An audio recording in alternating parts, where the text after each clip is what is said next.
Hello everyone, welcome back to our YouTube channel Civil Easy. आज हम irrigation में देखेंगे हमारी सेकेंड यूनिट जिसका नाम है हमारा soil moisture and water requirement of crop. Soil moisture मतलब हमारी सॉइल में कितना मॉइस्चर है या कितना वाटर प्रेजेंट है उसको देखना है, या बोल सकते हैं कि हमारी सॉइल में किस किस प्रकार का वाटर मौजूद होता है उस चीज़ को देखेंगे। नेक्स्ट हम देखेंगे कि water requirement of crop means हमारी फसल के लिए जो हमारी क्रॉप है उसके लिए कितने पानी की रिक्वायरमेंट होगी, या बोल सकते हैं कि किस प्रकार की क्रॉप के लिए कितनी रिक्वायरमेंट वाटर की, उस चीज़ को हम देखेंगे। तो सबसे पहले जो हम देखेंगे वो है हमारा सॉइल मॉइस्चर रिलेशनशिप, है ना। तो सॉइल मॉइस्चर रिलेशनशिप में यदि हम बात करें कि हमारी जो सॉइल होती है, अब यदि हम बात करते हैं हम अपनी सॉइल की, तो सॉइल हमारी कुछ सॉइल ऐसी होती हैं जिनके पार्टिकल का साइज बहुत कम होता है ना, और कुछ सॉइल ऐसी होती हैं जिनके पार्टिकल का साइज ज़्यादा होता है, या हम बोल सकते हैं ऐसी सॉइल जिनमें पोर्स ज़्यादा होते हैं और एक सॉइल ऐसी होती है जिनमें पोर्स कम होते हैं। अब जिनमें पोर्स ज़्यादा होते हैं, या बोल सकते हैं कि जो हमारी पोर्स सॉइल होती हैं उनमें हम यदि वाटर को डालते हैं तो वाटर हमारा क्या हो जाता है, सीधे सीधे से नीचे चला जाता है, इनफिल्ट्रेट हो जाता है आसानी से। नेक्स्ट यदि हम बात करते हैं ऐसी सॉइल जिन पर पोर्स हमारे क्या है, कम है, मतलब उनकी जो है वाटर को होल्ड करने की कैपेसिटी कैसी होगी, अच्छी होगी। जैसे हम बोल सकते हैं जैसे हमारी क्ले सॉइल हो गई, सिल्टी सॉइल हो गई, तो इनको वाटर को होल्ड करने की कैपेसिटी इनके पास अच्छी मात्रा में होगी। हम बोल सकते हैं कि ये अपने आसपास क्या करेंगे, वाटर को होल्ड करके रखेंगे, और जो वाटर को होल्ड करके रखती हैं उन्हीं वाटर को हम क्या बोलते हैं, कैपिलरी वाटर बोलते हैं, है ना। और कुछ सॉइल ऐसी होंगी जिनकी जो है हमारी उनके पोर्स बड़े हैं, तो वाटर उनमें से क्या हो गया, इनफिल्ट्रेट हो गया, किसके कारण, ग्रेविटी के कारण। तो ऐसी सॉइल हमारी क्या हो जाएंगी, ग्रेविटी बोल सकते हैं हम कि ऐसी सॉइल पे जो हम यदि हम बात करेंगे तो वो नॉन कैपिलरी सॉइल कहला जाएंगी। अब यदि हम बात करते हैं कि जो हमारी सॉइल होती है, सॉइल में बेसिकली कितने प्रकार का वाटर होता है, तो इस पर जो हमारे पास होता है, एक तो उसमें होता है ग्रेविटी वाटर होता है, कैपिलरी वाटर होता है ना। एक हमारे पास हाइग्रोस्कोपिक वाटर होता है और एक हमारे पास केमिकली बाउंड वाटर होता है। तो इन चार प्रकार के वाटर से हमारी सॉइल बनती है, या हम बोल सकते हैं कि हमारी सॉइल में इन चार प्रकार का वाटर मौजूद होता है। अब सबसे पहले हम एक एक से डिस्कस करेंगे। सबसे पहले यदि हम बात करते हैं कि ये हमारा एक सॉइल स्ट्रक्चर है, जिस पे यदि हम बात करते हैं कि सबसे पहले ये हमारा क्या है, ग्रेविटी वाटर या सुपरफ्लुअस वाटर, है ना। ग्रेविटी वाटर वो वाटर होगा जिसपे कि जो हमारी सॉइल पर रुकेगा नहीं, सीधे कहाँ चला जाएगा, इनफिल्ट्रेट होके ग्रेविटी एक्शन के थ्रू नीचे पहुंच जाएगा, तो वो वाटर हमारा क्या कहला जाएगा, ग्रेविटी वाटर कहला जाएगा। अब जो वाटर को हमारी सॉइल होल्ड करके रखेगी, है ना, या बोल सकते हैं कि जो प्लांट की ग्रोथ के लिए सहायक होगा, है ना, उसको हम क्या बोलेंगे, कैपिलरी वाटर बोलेंगे। अब कैपिलरी वाटर में भी हम बात करेंगे कि दो तरीके का वाटर है जिसको प्लांट्स आसानी से खींच सकते हैं। ये जो टोटल वाटर है, यदि हम इसकी बात करते हैं तो ये कैपिलरी वाटर है जिसको प्लांट हमारी ग्रोथ के लिए यूज करता है। अब इस पे भी यदि हम बात करते हैं कि कुछ वाटर जो हमारी रूट जोन होता है या रूट्स जो होती हैं कुछ वाटर को ईजिली खींच लेती हैं, तो उसी को हम क्या बोलते हैं, उसी को हम बोलेंगे जो रेडली अवेलेबल वाटर, है ना। उसके अलावा कुछ वाटर ऐसा होता है या एक लिमिट ऐसी होती है जिससे पोर्स बहुत छोटे होने के कारण उस वाटर को हमारी जो रूट है वो खींच नहीं पाती हैं। नेक्स्ट यदि हम बात करते हैं, नेक्स्ट वाटर है हमारे पास हाइग्रोस्कोपिक वाटर। तो हाइग्रोस्कोपिक वाटर क्या कहलाता है, तो हाइग्रोस्कोपिक वाटर को हम बोलते हैं नॉन अवेलेबल वाटर। तो नॉन अवेलेबल वाटर मींस क्या है, जिसको प्लांट्स हमारे खींच नहीं सकते हैं, है ना, आसान इजिली क्या है, खींच नहीं कर सकते हैं अपने ग्रोथ के लिए, उसको हम क्या बोलेंगे, हाइग्रोस्कोपिक वाटर बोलेंगे। तो अब एक एक से हम इसको डिस्कस कर लेते हैं। सबसे पहले ग्रेविटी वाटर क्या होता है, तो ग्रेविटी वाटर क्या है, नॉट यूज्ड बाय प्लांट। तो प्लांट अपनी ग्रोथ के लिए ग्रेविटी वाटर का यूज नहीं करते हैं। तो ग्रेविटी वाटर एक ऐसा वाटर है, it follows all the law of hydraulics in any condition, है ना। जैसे हमारा डार्सी लॉ है ना, वहां पे हमारा हाइड्रोलिसिटी का जो प्रिंसिपल लगता है, तो हम बोल सकते हैं कि ग्रेविटी वाटर सारे के सारे जो हाइड्रोलिक्स के लॉ हैं उनको हमारा ग्रेविटी वाटर फॉलो करता है। Water which can removed by action of gravity, ऐसा वाटर जिसको जो ग्रेविटी के एक्शन के कारण क्या हो जाए, नीचे चला जाए, है ना, उसको हम क्या बोलेंगे, ग्रेविटी वाटर बोलेंगे। और जो रिमेनिंग वाटर बचेगा हमारी सॉइल में, क्या हुआ, एक सॉइल सैंपल हमने लिया, सॉइल सैंपल पे हमने ऊपर से क्या किया, वाटर डाला, तो जो वाटर हमारा कहाँ नीचे चला गया, है ना सॉरी, सॉइल से हमारा जो वाटर नीचे चला गया वो हम ग्रेविटी कारण उसको हम क्या बोलेंगे, ग्रेविटी वाटर बोलेंगे।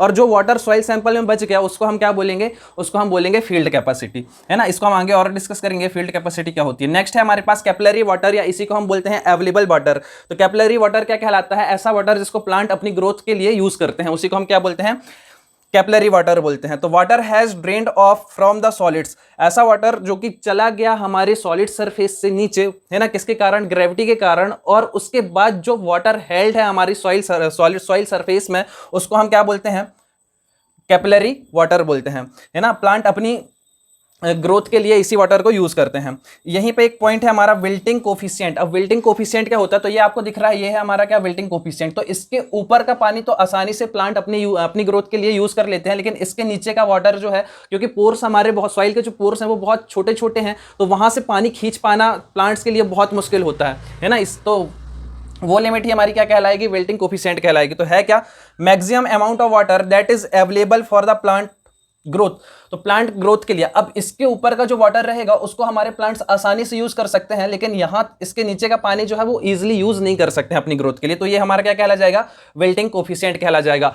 विल्टिंग कोफिशिएंट की जो वैल्यू होती है वो 1.5 टाइम्स होती है हाइग्रोस्कोपिक वाटर के। अब हमारे दिमाग में क्वेश्चन आएगा कि हाइग्रोस्कोपिक वाटर क्या होता है। तो आपने यदि सॉइल सैंपल्स, यदि सॉइल का एक पार्टिकल ले लिया, उस पार्टिकल में यदि हम बात करेंगे कि उसके पार्टिकल्स के चारों तरफ वो क्या कर लेता है, एटमॉस्फेयर से मॉइस्चर को एब्जॉर्ब कर लेता है। वही मॉइस्चर जिसको आप आसानी से रिमूव नहीं कर सकते हैं, वो उसकी सरफेस में क्या हो चुका है, वो चिपक चुका है, उसको आप इजीली ब्रेक नहीं कर सकते हैं, या प्लांट अपनी ग्रोथ के लिए भी उस वाटर का यूज नहीं कर सकते हैं, वो वाटर हमारा क्या कहलाएगा, हाइग्रोस्कोपिक वाटर कहलाएगा, या इसी को हम नॉन अवेलेबल वाटर भी बोलते हैं। तो hygroscopic water can not be removed easily from the soil particles. ये हमारा सॉइल पार्टिकल्स है और इसके चारों तरफ हमारा क्या हो गया है कि वाटर हमारा एब्जॉर्ब हो चुका है ना, इससे चिपक चुका है पानी। तो इसकी पानी क्यों चिपका, due to adhesion and attractive force के कारण वो पानी इससे आकर क्या हो गया, चिपक चुका है। अब जो हमारे प्लांट्स हैं अपनी ग्रोथ के लिए उस वाटर का यूज नहीं कर सकते हैं। यदि हम बात करते हैं एब्जॉर्ब वाटर की, तो अलग अलग सॉइल के लिए अलग अलग होता है। जैसे यदि हम बात करते हैं सैंडी सॉइल है यदि हमारी, तो 3% उसमें होता है हाइग्रोस्कोपिक वाटर टोटल वाटर का। सिल्ट की यदि हम बात करें तो 7% होता है उसमें हाइग्रोस्कोपिक वाटर, और क्लेई सॉइल की बात करें तो 17%। अब 17% क्यों है ना, हम यदि देखें कि क्ले पे हमारा 17% हाइग्रोस्कोपिक वाटर कंटेंट है, तो क्यों है, क्योंकि उसके पोर्स जो है क्ले के हमारे सबसे छोटे होते हैं, तो सबसे छोटे पार्टिकल्स होंगे तो उसका स्पेसिफिक सरफेस एरिया ज्यादा होगा। स्पेसिफिक सरफेस एरिया ज्यादा होगा तो वो अपने पास वाटर को होल्ड ज्यादा कर पाएगा, इसलिए इसका जो हाइग्रोस्कोपिक वाटर कंटेंट है वो भी इसका ज्यादा है। नेक्स्ट यदि हम बात करते हैं केमिकल बाउंड वाटर, या इसी को हम बोलते हैं स्ट्रक्चरल वाटर। तो स्ट्रक्चरल वाटर क्या कहलाता है, नाम से ही समझ में आ रहा है स्ट्रक्चर वाटर। तो बिना, यदि हमारे सॉइल पार्टिकल्स में वो वाटर ही मौजूद नहीं होगा तो सॉइल का कोई अस्तित्व ही नहीं रहेगा, या सॉइल का स्ट्रक्चर बनेगा ही नहीं। तो इसको तो किसी भी कंडीशन पे अलग कर ही नहीं सकते, क्योंकि यदि हमारा स्ट्रक्चर ही टूट जाएगा तो सॉइल पार्टिकल्स बचेगा ही नहीं, है ना। Water that is present in the chemical bonds between soil molecules. Soil molecules जो हमारा बंधा हुआ है आपस में, वो केमिकल बॉन्डिंग के थ्रू ही बंधा हुआ है। यदि वो केमिकल बॉन्ड ही टूट जाएगा तो हमारा सॉइल बचेगा ही नहीं वहां पे, है ना। तो यदि हम टोटल अमाउंट की बात करें कि हम हम बोल सकते हैं कि जो केमिकल बाउंड वाटर है उसका जो परसेंटेज है उसको हम निग्लिजिबल मानते हैं, है ना, उसको हम निग्लिजिबल मानते हैं। और टोटल यदि हम बात करते हैं कि टोटल कितने प्रकार का वाटर मौजूद है, तो हम बोलेंगे कि हमारे पास ग्रेविटी वाटर मौजूद होता है सॉइल में, कैपिलरी वाटर होता है, हाइग्रोस्कोपिक वाटर होता है, और केमिकल वाटर को हम निग्लेक्ट कर देते हैं। तो बाकी हमारा बचा 3 प्रकार का वाटर ही हमारा मेन रोल प्ले करता है हमारे सॉइल में। नेक्स्ट यदि हम बात करते हैं, नेक्स्ट हमारे पास आता है सैचुरेशन कैपेसिटी। सैचुरेशन कैपेसिटी क्या कहलाती है, हमने क्या किया कि जो हमारी सॉइल सैंपल, जैसे हमने अभी सॉइल पढ़ा हुआ है कुछ दिन पहले, है ना, तो उस पर देखा था कि जो हमारी जो सॉइल है, सॉइल में क्या होंगे, वॉइड्स होंगे। अब वो वॉइड्स जो हैं यदि पूरी तरीके से 100% यदि क्या है, वाटर से फिल है ना, तो उस पर क्या होगा, सॉइल पे मैक्सिमम वाटर क्या है, फिल हो चुका है, 100% उस पर वाटर पूरी तरीके से फिल है, तो हम बोल सकते हैं कि सॉइल हमारी कैसी है, सैचुरेटेड है, सैचुरेटेड सॉइल है। तो वो सॉइल जिसके वॉइड्स जो है पूरी तरीके से क्या है, फिल है किससे, वाटर से, ऐसी सॉइल को ही हम क्या बोलेंगे, हमारी वही कैपेसिटी क्या कहलाएगी, हमारी saturation capacity, maximum water holding capacity of the soil. किसी भी सॉइल की जितनी मैक्सिमम कैपेसिटी होगी, आप बोल सकते हैं 100% वॉइड्स से हमारा क्या है, वॉइड्स जो है वाटर से फिल हो चुका है, उसी कैपेसिटी को हम क्या बोलेंगे, सैचुरेशन कैपेसिटी बोलेंगे। नेक्स्ट हमारे पास आती है, हमने यहाँ पर जब ग्रेविटी वाटर पढ़ा था तो वहां पर देखा था एक टर्म आई थी फील्ड कैपेसिटी। अब फील्ड कैपेसिटी क्या है, सैचुरेशन कैपेसिटी समझ में आ गई कि हमने सॉइल सैंपल में वाटर लिया और वाटर को पूरी तरीके से फिल कर दिया और उसके हर एक वॉइड्स में वाटर फिल हो चुका है। कुछ देर के बाद हम देखते हैं कि कुछ वाटर हमारा क्या हो गया, इनफिल्ट्रेट हो गया, किसके कारण, ग्रेविटी एक्शन के कारण, है ना। तो सैचुरेशन कैपेसिटी में यदि हमने ग्रेविटी वाटर को रिमूव कर दिया तो बाकी जो बचा वो हमारा क्या बचा, हमारा जो बचा वो फील्ड कैपेसिटी बचा। तो फील्ड कैपेसिटी है क्या, maximum water holding capacity of soil against gravity. Gravity के अगेंस्ट में जो वाटर आपका बचा हुआ है सैचुरेशन कैपेसिटी में, वो हमारा क्या कहलाएगा, फील्ड कैपेसिटी कहलाएगा। अब फील्ड कैपेसिटी दूसरे शब्दों में हमको क्या बोल सकते हैं कि हमारी जो सॉइल है, सॉइल में सिर्फ 4 प्रकार का वाटर होता है, उसमें से ग्रेविटी वाटर हटा दो और केमिकल वाटर को भी निगलेक्ट कर दो, तो बच्चा हमारे पास क्या, कैपिलरी वाटर बचा और हमारे पास हाइग्रोस्कोपिक वाटर बचा। इन दोनों का यदि हम सम करेंगे तो हमको क्या मिलेगा, फील्ड कैपेसिटी मिलेगी। फील्ड कैपेसिटी की जो वैल्यू होती है वो 2.7 से 3 टाइम्स होती है किसका, हाइग्रोस्कोपिक वाटर का। और जो हम फील्ड कैपेसिटी पढ़ते हैं तो फील्ड कैपेसिटी एक ऐसा पैरामीटर है जो कि हमारी प्लांट की ग्रोथ को रिप्रेजेंट करता है ना। अच्छा, नेक्स्ट यदि हमने क्या किया, अब हम आगे क्या पढ़ रहे हैं, हमने एक कर्व बनाया। वो कर्व हमारा किस तरीके, हम बोल सकते हैं कि हमने एक ग्राफ बनाया किसके बीच में, टाइम एंड वाटर कंटेंट के बीच में, टाइम एंड वाटर कंटेंट के बीच में। तो सबसे पहले हम इस पर देखें कि सबसे पहले हमने क्या बनाया, फील्ड कैपेसिटी बनाई, ठीक है, फील्ड कैपेसिटी बनाई। और उसके बाद हमने क्या बनाया, परमानेंट विल्टिंग पॉइंट या विल्टिंग कोफिशिएंट बोल सकते हैं, है ना, कि इसके नीचे का पानी तो हमारा प्लांट किसी भी कंडीशन में खींच ही नहीं सकता। लेकिन यदि हम बात करते हैं इसके ऊपर का, ये तो हमारी परमानेंट विल्टिंग पॉइंट क्या कहला जाएगा, हमारा अवेलेबल वाटर कंटेंट क्या कहला जाएगा, रेडली अवेलेबल मॉइस्चर कंटेंट क्या कहला जाएगा, और ऑप्टिमम मॉइस्चर कंटेंट क्या कहला जाएगा। तो सबसे पहले हम देखते हैं अवेलेबल वाटर कंटेंट। तो जो हमने बोला अवेलेबल वाटर कंटेंट क्या होता है, जो कैपिलरी वाटर होता है उसी को हम क्या बोलते हैं, उसी को हम बोलते हैं अवेलेबल वाटर, है ना। जो प्लांट आसानी से बोल सकते हैं, जो प्लांट के लिए अवेलेबल होता है उसी को हम क्या बोलेंगे, अवेलेबल वाटर बोलेंगे। अवेलेबल वाटर क्या है हमारा, तो देखेंगे water present in capillary water, capillary water में जो भी वाटर हमारा प्रेजेंट है वो हमारा क्या कहलाएगा, अवेलेबल वाटर कहला जाएगा। यहां पर एक टर्म और समझ लो, सॉइल मॉइस्चर डिफिशियंसी, कई बार एग्जाम पे आ जाता है। सॉइल मॉइस्चर डिफिशियंसी क्या होता है, तो जब फील्ड कैपेसिटी में ऑप्टिमम मॉइस्चर कंटेंट हम रिमूव कर देंगे या हटा देंगे या माइनस कर देंगे तो उससे हमको क्या मिल जाएगी, सॉइल मॉइस्चर डिफिशियंसी मिल जाएगी। नेक्स्ट है हमारे पास रेडली अवेलेबल वाटर। अब रेडली अवेलेबल वाटर क्या है, रेडली मतलब हमको नाम से समझ में आ रहा है आसानी से या जो जल्दी हमारी प्लांट की ग्रोथ के लिए मिल जाएगा उसको हम क्या बोलेंगे, रेडली अवेलेबल मॉइस्चर बोलेंगे। Water which is easily available means neglected the small pores of water. जो हमारी जो सॉइल होगी, सॉइल में जो स्मॉल पोर्स होंगे उसमें से जो पानी खींच नहीं पा रहे, कैपिलरी वाटर तो है वो, लेकिन उसमें से कुछ वाटर को हम, जो हमारे प्लांट्स है वो खींच नहीं पा रहे हैं तो उनको तो हटा दो, लेकिन कुछ वाटर ऐसा है जिनको हमारे प्लांट्स इजीली खींच पा रहे हैं तो उसी को हम क्या बोलेंगे, रेडली अवेलेबल वाटर बोलेंगे। और जो ये रेडली अवेलेबल वाटर की जो वैल्यू है वो 70 to 80% होती है किसका, टोटल अवेलेबल वाटर का, ठीक है। नेक्स्ट यदि हम बात करते हैं विल्टिंग वाटर कंटेंट। अब विल्टिंग वाटर कंटेंट की यदि हम बात करें तो विल्टिंग वाटर कंटेंट क्या होता है, a water content fall below permanent wilting point, है ना। परमानेंट विल्टिंग पॉइंट हमारा ये है, परमानेंट विल्टिंग पॉइंट के नीचे किसी भी कंडीशन पे हमारा क्या हो जाएगा, विल्टिंग पॉइंट या परमानेंट विल्टिंग पॉइंट यदि हम बात करें कि इस पॉइंट के नीचे तो किसी भी कंडीशन पे हमारा प्लांट्स जो है वो सर्वाइव नहीं कर पाएगा। कई बार आपने देखा होगा यदि आपने गमले में पेड़ लगाया है ना, तो जब आपका पेड़ क्या हो जाता है, वो आपका मुरझाने लगता है, तो मुरझाने के बाद जब आप उस पर पानी डाल देते हैं तो आप वापस से हरा भरा हो जाता है। लेकिन कई बार ऐसा होता है कि जब आपका वो पेड़ पूरी तरीके से सूख गया है तो उस कंडीशन पे क्या होगा, आप पानी डाल भी रहे होते तो वापस क्या होता है, वापस से हरा भरा नहीं हो पाता है ना।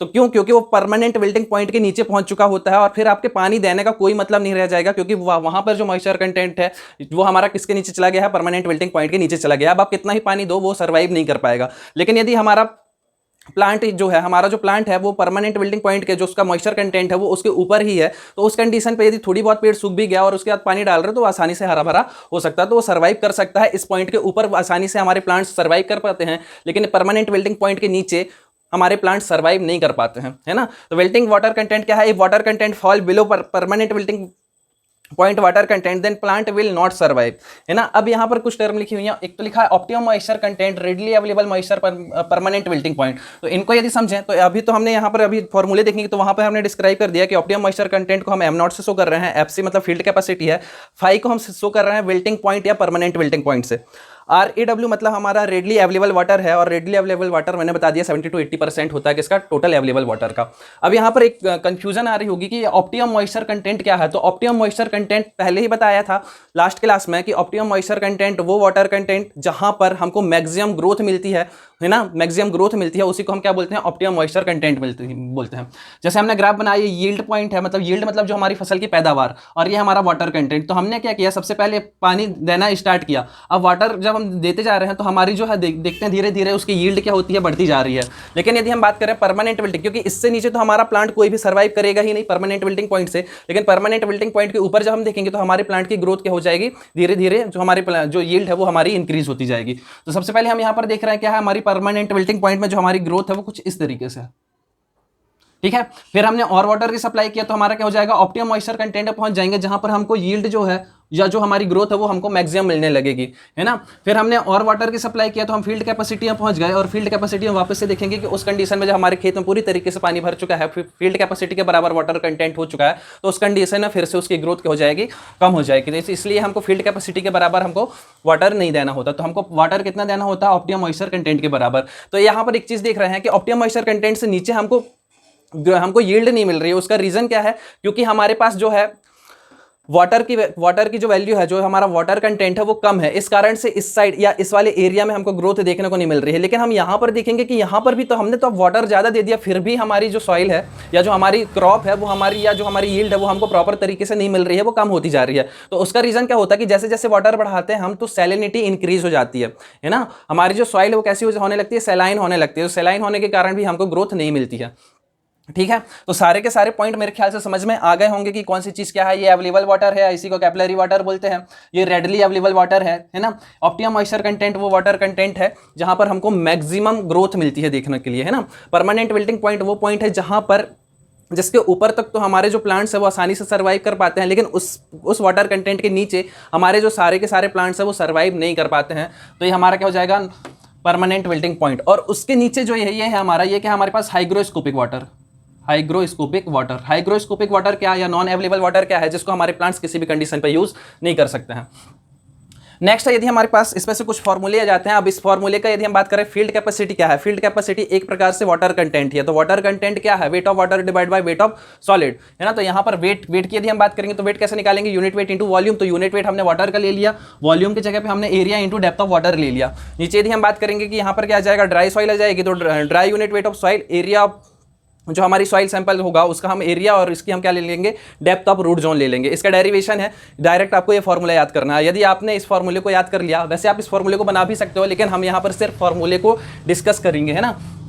फील्ड कैपेसिटी इसका क्या होगा, यहाँ से ए से ए कैंसिल हो जाएगा। हमको निकालना होता है डेप्थ ऑफ रूट जोन, है ना, या डेप्थ ऑफ वाटर निकालनी पड़ती है कि कितना वाटर हमको सप्लाई करना है। तो डेप्थ ऑफ वाटर की यदि हम बात करेंगे तो इसका ये फॉर्मूला, बेसिकली आप यदि ये फॉर्मूला याद करते हैं तो इस फॉर्मूले से आपके सारे फॉर्मूले याद हो जाएंगे। अब यहाँ से आप डेप्थ ऑफ वाटर इजीली निकाल सकते हो। इसका यहाँ पर मल्टीप्लिकेशन कर दो, इसको इसके अपॉन में कर दो, और क्या हो जाएगा हमारे, हमको निकल के आ जाएगी डेप्थ ऑफ वाटर निकल के आ जाएगी। तो डेप्थ ऑफ वाटर का फॉर्मूला क्या हो जाएगा हमारे पास, dry unit weight divide by unit weight of water into D into field capacity, है ना, इंटू फील्ड कैपेसिटी। तो ये डेप्थ ऑफ वाटर है किसके करस्पॉन्डिंग में, फील्ड कैपेसिटी के करस्पॉन्डिंग में।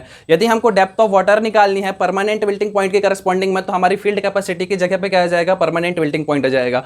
यदि हमको डेप्थ ऑफ वाटर निकालनी है corresponding to optimum moisture content, तो optimum moisture content field capacity की जगह पुट कर देंगे, तो हमारा फॉर्मूला बन जाएगा। और यदि हमको निकालना है कि डेप्थ ऑफ वाटर या depth of water stored in between field capacity and permanent wilting point, तो हम क्या करेंगे, फील्ड कैपेसिटी में से परमानेंट विल्टिंग पॉइंट को माइनस कर देंगे और बाकी हमारा यही फॉर्मूला बन जाएगा। उसके बाद हमको दूसरा फॉर्मूला फील्ड कैपेसिटी का, तो अभी तक हमने सिर्फ एक फॉर्मूला याद किया फील्ड कैपेसिटी का, ये वाला, इससे हमको डेप्थ ऑफ वाटर का फॉर्मूला बन गया। उसके बाद फील्ड कैपेसिटी का एक और फॉर्मूला याद रखना है, unit weight of water divide by dry unit weight into N. N क्या है, यहाँ पर पोरोसिटी है, या दूसरे शब्दों में हम बोल सकते हैं कि फील्ड कैपेसिटी इक्वल है किसके, ये हमारा क्या हो जाएगा, एन हमारा पोरोसिटी हो जाएगी सॉइल की, डिवाइड बाय, यदि इसको उल्टा करो, dry unit weight divide by unit weight of water, तो हमको क्या मिल जाएगा, जी मिल जाएगा। तो फील्ड कैपेसिटी इक्वल टू क्या होता है, एन अपॉन जी होता है। नेक्स्ट यदि हम बात करते हैं, तो यहाँ से हमको ये फील्ड कैपेसिटी के बारे में समझ में आ गया। उसके हमने क्वेश्चन मतलब डेरिवेशन तो नहीं, इसका फॉर्मूला देख लिया, और इस पर बेस्ड क्वेश्चन हमेशा आता है, इसलिए इस फॉर्मूले को हमेशा याद रखना, है ना। नेक्स्ट हमारे पास फ्रीक्वेंसी ऑफ इरिगेशन। तो फ्रीक्वेंसी ऑफ इरिगेशन का मतलब क्या होता है, फ्रीक्वेंसी मतलब हम इरिगेशन को हमको कब कब प्रोवाइड करना है, मतलब कितने कितने दिन के बाद हमको वाटर प्रोवाइड करना है अपने खेत में, वही हमारा क्या होगा, फ्रीक्वेंसी ऑफ इरिगेशन होगा। जैसे यहाँ पर एक कर्व बना हुआ है, यहाँ पर ये हमारा कर्व किसके किसके बीच में, टाइम और वाटर कंटेंट के बीच में है, जिसमें हमारा परमानेंट विल्टिंग पॉइंट है, ऑप्टिमम मॉइस्चर कंटेंट है। परमानेंट विल्टिंग पॉइंट के नीचे तक तो आपको किसी भी कंडीशन में पानी को जाने ही नहीं देना, नहीं तो आपकी फसल खराब हो जाएगी। तो हम कोशिश ये करते हैं, हमने उस एक लिमिट सेट कर ली कि भैया नीचे तक तो पहुंच, परमानेंट विल्टिंग पॉइंट तक जाना ही नहीं है, हम ऑप्टिमम मॉइस्चर कंटेंट तक पहुंच जाते हैं, और उस कंडीशन पर हम क्या करेंगे, वापस से अपनी फसल को दोबारा पानी दे देंगे। तो सबसे पहले हमने इसको इरीगेट किया, इरीगेट करने के बाद कुछ दिन के बाद क्या हो जाएगा, हमारा जो वाटर है कहाँ पर पहुंच जाएगा, ऑप्टिमम मॉइस्चर कंटेंट में। जैसे ही पहुंच जाएगा हम वापस से क्या कर देंगे, इसको इरीगेट कर देंगे। देन फिर से कुछ दिन के बाद हमारा वाटर जब धीरे धीरे हमारी फसल को जरूरत पड़ेगी और वो पहुंच जाएगा ऑप्टिमम मॉइस्चर कंटेंट में, हम वापस से इसको इरीगेट कर देंगे। तो यहाँ पर हमने आकर क्या कर दी, फर्स्ट वाटरिंग कर दी, देन सेकंड वाटरिंग कर दी, थर्ड वाटरिंग कर दी, इस तरीके से। तो यही क्या कहलाता है हमारा कि कितने कितने दिन पे, कितने दिन के अंतराल में हमको क्या करना है, इरीगेशन करना है, वही क्या कहलाएगा, हमारा फ्रीक्वेंसी ऑफ इरीगेशन कहलाएगा। फ्रीक्वेंसी ऑफ इरीगेशन की यदि हम बात करें, इसका फॉर्मूला क्या है, तो इसका फॉर्मूला क्या हो जाएगा, अवेलेबल या readily available water content divide by consumptive use, है ना, डिवाइड बाय कंजम्पटिव यूज। तो कंजम्पटिव यूज का मतलब क्या है कि हमारे प्लांट इफेक्टिवली कितना वाटर को क्या कर रहे हैं, यूज कर पा रहे हैं, है ना, उसी को हम क्या बोलते हैं, कंजम्पटिव यूज बोलते हैं। ओके, यहां तक की चीजें क्लियर हैं। ओके, आगे हम बात करते हैं, हमारा नेक्स्ट है कंजम्पटिव यूज। तो कंजम्पटिव यूज क्या होता है कि टोटल जो वाटर हमारा यूज हो रहा होता है ना, किसके लिए, हमारा इवापोट्रांसपिरेशन और यदि हम बात करते हैं प्लांट की ग्रोथ के लिए जो हमारा टोटल वाटर यूज़ होगा उसी को हम क्या बोलते हैं, कंजम्पटिव यूज़। कहने का मतलब ये है कि यदि हमारी कहीं पे कोई क्रॉप लगी हुई है, वहाँ पे हमने वाटर को पूरी तरीके से फिल कर दिया, मतलब हमारा जो वाटर है वो कहाँ तक पहुँच गया, फील्ड कैपेसिटी तक पहुँच गया। अब धीरे धीरे हमारा वाटर जो है फील्ड कैपेसिटी से कहाँ पर आएगा, ऑप्टिमम मॉइस्चर कंटेंट तक आएगा। तो इस टाइम पे जो हमारी जो क्रॉप्स हैं वो क्या करेंगी, फोटोसिंथेसिस करेंगी, और जो हमारी जो लीव्स होंगी वो क्या करेंगे, फोटोसिंथेसिस से कुछ वाटर को क्या कर देंगे, इवापोरेट कर देंगे, जिसको हम क्या बोलते हैं, ट्रांसपीरेशन बोलते हैं। और जो हमारी सरफेस होगी, है ना, जो हमारी सरफेस होगी जिस पे हमने वाटर दिया है, वहाँ से भी कुछ वाटर का क्या हो जाएगा, लॉस हो जाएगा। तो उसको हम क्या बोलते हैं, उससे भी क्या हो जाएगा, इवापोरेशन हो जाएगा। तो ये जो दोनों टर्म है, ये दोनों टर्म ही हमारी क्या कहलाएंगे, इवापो ट्रांसपीरेशन। इसके बाद जो वाटर हमारे प्लांट्स यूज़ कर रहे होते हैं, है ना, और जो वाटर हमारा इवापो ट्रांसपीरेशन पे यूज़ हुआ, वो टोटल वाटर ही हमारा क्या है, कंजम्पटिव यूज़ कहलाएगा, है ना। टोटल पूरे के पूरे थ्रू आउट द पीरियड जितना भी वाटर हमको लग रहा है हमारे प्लांट की ग्रोथ के लिए, वो हमारा क्या कहलाएगा, कंजम्पटिव यूज़ ऑफ वाटर कहलाएगा। नेक्स्ट यदि हम बात करते हैं, नेक्स्ट हमारे पास सॉइल मॉइस्चर टेंशन। तो सॉइल मॉइस्चर टेंशन क्या है, सॉइल मॉइस्चर टेंशन की यदि हम बात करते हैं तो हमारी जो सॉइल है, सॉइल पे हमारे जो वाटर है वो किसके फॉर्म में है, कैपिलरी फॉर्म पे हमारा वाटर प्रेजेंट है। अब जो रूट जोन है, रूट जोन उस वाटर को क्या करती हैं, खींचती हैं, है ना। कैपिलरी वाटर जो मौजूद है हमारी सॉइल पे उसको क्या करेंगे, खींचेंगी। तो जितना फोर्स लगाएंगे उसी को हम क्या बोलते हैं, सरफेस टेंशन बोलते हैं, सॉइल मॉइस्चर टेंशन बोलते हैं।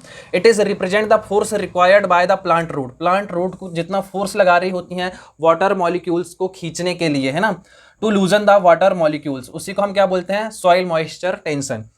यदि हम बात करते हैं परमानेंट विल्टिंग पॉइंट, तो परमानेंट विल्टिंग पॉइंट के लिए जो हमारा सॉइल मॉइस्चर टेंशन होता है वो कितना होता है, 7 to 32 एटमॉस्फेरिक। तो ये प्रेशर की वैल्यू की कितना प्रेशर लगा रही होती है, इतना प्रेशर लगाती हैं 7 to 32 ATM। नेक्स्ट यदि हम बात करते हैं ultimate wilting point, ultimate wilting point वो पॉइंट जहां पर हमारी जो सारी की सारी जो प्लांट्स है वो क्या होते हैं, सर्वाइव नहीं कर पाते हैं, वो क्या हो जाएगा हमारा। यहाँ पर यदि हम बात करते हैं तो सॉइल मॉइस्चर टेंशन कितना होता है, 60 ATM, है ना। इतना प्रेशर से हमारी जो रूट्स हैं वो क्या करती हैं, वाटर मॉलिक्यूल्स को खींचने की कोशिश करती हैं। नेक्स्ट यदि हम बात करते हैं कि यदि हमारा रूट जोन पे वाटर कंटेंट यदि इंक्रीज कर दिया जाए, है ना, यदि हमारी रूट जोन पे वाटर यदि ज़्यादा है, रूट जोन पे हमारी वाटर जो है ज़्यादा है, तो उस कंडीशन पे उनको कम फोर्स लगाना पड़ेगा। तो हम बोल सकते हैं कि जो सरफेस टेंशन है वो क्या हो जाएगा, कम हो जाएगा। नेक्स्ट हमारे पास ऑस्मोटिक प्रेशर। अब ऑस्मोटिक प्रेशर क्या है, तो हमारी जो रूट्स हैं, रूट्स में भी क्या होती है, एक मेम्ब्रेन्स होती है ना। जैसे यदि हम बात करते हैं कि ये हमारी एक, यदि हमने बात कर रहे हैं ग्राउंड सरफेस है और ये हमारी रूट है, तो इस रूट में भी ये इस पर कुछ इस तरीके से क्या होती है, मेम्ब्रेन्स बनी होती है रूट्स में। तो इस मेम्ब्रेन्स को तोड़ के ही हमारी जो रूट्स है वो क्या करेंगी, वाटर को खींचेंगी, वाटर मॉलिक्यूल्स को लेंगी।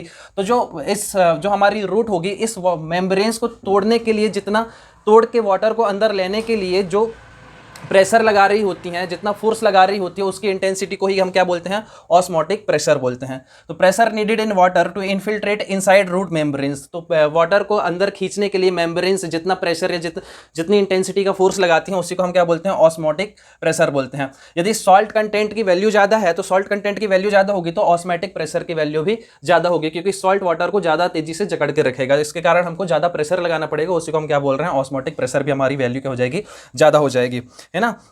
एक टर्म है हमारे पास सॉइल मॉइस्चर स्ट्रेस। तो सॉइल मॉइस्चर स्ट्रेस क्या होता है, तो हमने दो टर्म पढ़े हैं, soil moisture tension plus osmotic pressure को जब हम सम कर देते हैं तो उसी से हमारा टर्म बनता है सॉइल मॉइस्चर स्ट्रेस।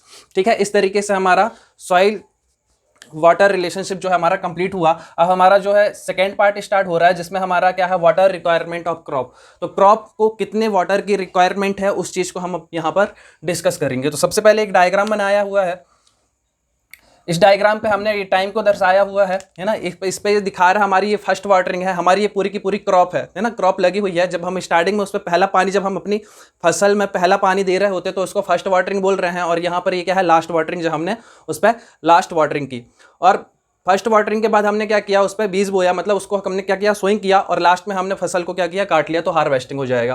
तो जब हम पहला वाटर दे रहे होते हैं, फर्स्ट वाटर से सोइंग के बीच का जो टाइम है उसको उससे मतलब हम बोल सकते हैं सोइंग से पहले जो हम वाटर प्रोवाइड करते हैं फसल को, उसी को हम क्या बोलते हैं, पालियो इरीगेशन बोलते हैं। उसके बाद जब हमने बीज बो दिया, तो बीज बोने के बाद हम देखेंगे जो पहला पानी हम दे रहे होते हैं, जिससे कि हमारी फसल फ्यू सेंटीमीटर ग्रो कर जाती है, तो उसी को हम क्या बोलते हैं, कोर वाटरिंग बोलते हैं। नेक्स्ट यदि हम बात करते हैं फर्स्ट वाटरिंग से लेकर लास्ट वाटरिंग तक का जो टाइम है उसको हम क्या बोलते हैं बेस पीरियड, एंड सोइंग से लेकर हार्वेस्टिंग तक का जो टाइम है उसी को हम क्या बोलते हैं क्रॉप पीरियड बोलते हैं। क्रॉप पीरियड की जो वैल्यू होती है स्लाइटली बड़ी होती है किससे, बेस पीरियड से, लेकिन प्रैक्टिकल पर्पस के लिए हम क्या कर लेते हैं कि दोनों को इक्वल मान लेते हैं। तो वही सारी चीज लिखी हुई है। पालियो इरिगेशन क्या होता है, डन बिफोर सोइंग, सोइंग से पहले जो वाटरिंग कर रहे होते हैं उसको पालियो इरिगेशन बोलते हैं। कोर वाटरिंग क्या कहलाता है हमारा, कि जब सोइंग फर्स्ट सोइंग मतलब ये बोल सकते हैं कि सोइंग के बाद जो पहला पानी दिया जाता है वो हमारा क्या कहलाएगा, कोर वाटरिंग कहलाएगा। बेस पीरियड क्या कहला जाएगा, तो फर्स्ट वाटरिंग से लेकर लास्ट वाटरिंग के बीच का जो टाइम है उसको हम बेस पीरियड बोलेंगे। क्रॉप पीरियड क्या कहलाएगा हमारा, सोइंग से लेकर हार्वेस्टिंग के बीच का जो टाइम है उसको हम क्या बोलेंगे, क्रॉप पीरियड बोलेंगे। क्रॉप पीरियड की वैल्यू ग्रेटर होती है बेस पीरियड से थोड़ी सी, है ना। प्रैक्टिकल पर्पस के लिए हम दोनों वैल्यू को सेम मान लेते हैं और अपने क्वेश्चंस को सॉल्व कर लेते हैं। तो ये तो हो गया पीरियड्स की वगैरह की, बेस पीरियड क्या होता है, क्रॉप पीरियड क्या होता है। नेक्स्ट यदि हम बात करते हैं तो नेक्स्ट है हमारा क्या, डेल्टा। डेल्टा का मतलब क्या होता है कि हमारी जो फसल है, हम फसल में धीरे धीरे करके क्या करते हैं, वाटर देते जाते हैं। तो through out the base period यदि हम बात करें कि टोटल कितनी डेप्थ में वाटर दिया है, वही हमारा क्या कहलाता है, डेल्टा कहलाता है। तो total depth of water required during entire base period, तो हमारी फसल को कितनी डेप्थ में पानी चाहिए टोटल पूरे बेस पीरियड में, वो हमारा क्या कहलाता है, डेल्टा कहलाता है। नेक्स्ट यदि हम बात करते हैं ड्यूटी की, कि ड्यूटी क्या होता है, तो इसको इस तरीके से समझो कि हमारे पास एक पंप है या पाइप है, उस पाइप से 1 सेकेंड में 1 मीटर क्यूब वॉल्यूम का क्या होता है, पानी निकलता है। अब उस पानी से हमारा जितना एरिया इरिगेट होगा, है ना, उस वाटर से हमारा जितना एरिया इरिगेट होगा वो क्या कहलाएगी, उसकी ड्यूटी कहलाएगी, है ना। तो इसको इस तरीके से बोल सकते हैं कि ड्यूटी क्या है, एक इरिगेशन कैपेसिटी है। It is a irrigation capacity per unit quantity of water. कहने का मतलब ये है कि हमारी जो यूनिट है यहाँ पर वो क्या है, 1 क्यूमिक है। 1 क्यूमिक मतलब 1 मीटर क्यूब पर सेकेंड, 1 सेकेंड में 1 मीटर क्यूब का वॉल्यूम आ रहा है वाटर का, है ना।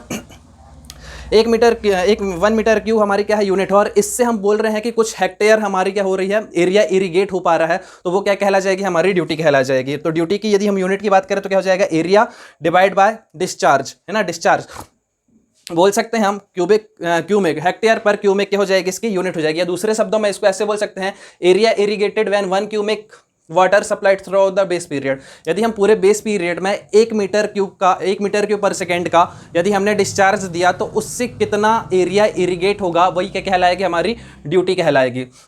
तो यहाँ पर एक ड्यूटी का जो फॉर्मूला बन जाएगा, ड्यूटी क्या हो जाएगा, ऊपर क्या हमारे पास एरिया है जो हमको इरिगेट करना है, और नीचे क्या है हमारे पास डिस्चार्ज की यूनिट क्या है, क्यूमिक है ना। अब यदि हम बात करते हैं कि जितना कम हम पानी देंगे, जितना हम कम पानी देंगे उतना ही हमारी ड्यूटी क्या होती जाएगी, इंक्रीज होती जाएगी। जैसे यदि हम बात करें यहाँ पर डिस्चार्ज की वैल्यू को यदि हमने कम किया तो एरिया की वैल्यू ज्यादा होगी, एरिया ज्यादा होगा तो हमारी ड्यूटी क्या हो जाएगी, ज्यादा हो जाएगी। या ऐसे बोल सकते हैं कि ड्यूटी यदि इंक्रीज करनी है तो हमको वाटर को क्या करना पड़ेगा, जो वाटर दे रहा है वो कम होगा और एरिया हमको ज्यादा इरिगेट करना पड़ेगा, तभी हमारी ड्यूटी की वैल्यू क्या होगी, इंक्रीज होगी।